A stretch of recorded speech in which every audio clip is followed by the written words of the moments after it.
Bonjour, la semaine passée, nous avons passé en revue les différents thèmes qui constituaient le noble sentier octuple, mais sans vraiment les détailler. Cette semaine, ce sont les 3 facettes de ce noble sentier que nous allons explorer.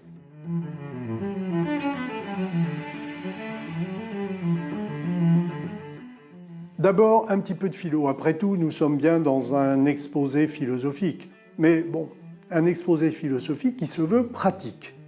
Ces 3 facettes sont Prajna, Sila et Samadhi. Alors on va les expliquer. Prajna, en sanskrit, ça veut dire la connaissance, la sagesse.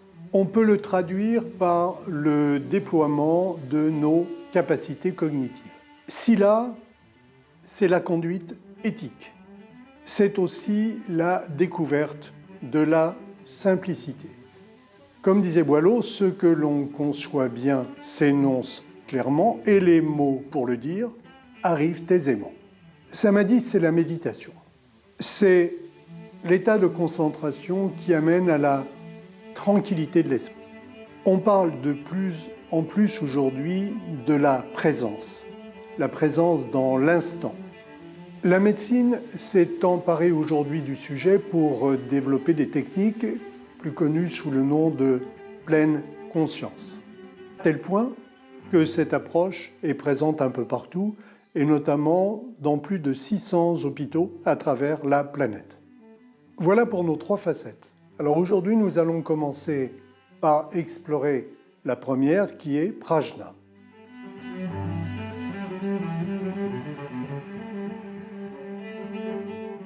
Prajna, je rappelle ici que c'est aller vers la connaissance, mais une connaissance à la fois vaste et profonde.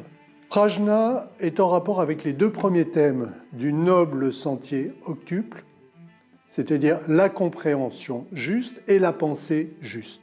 Lorsque l'on parle de la compréhension juste, il s'agit de comprendre la véritable nature de notre condition humaine. Cela a un rapport direct avec le fonctionnement de nos sens, mais aussi le fonctionnement de notre mental. Interrogeons-nous sur notre propre fonctionnement.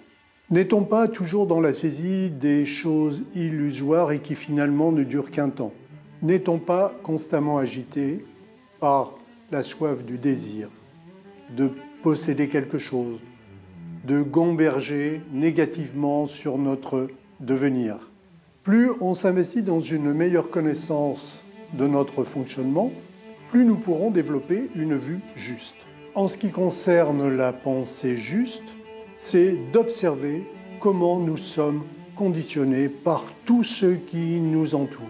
Conditionnés par les médias, comme la télé par exemple, avec son flot continu de nouvelles alarmantes.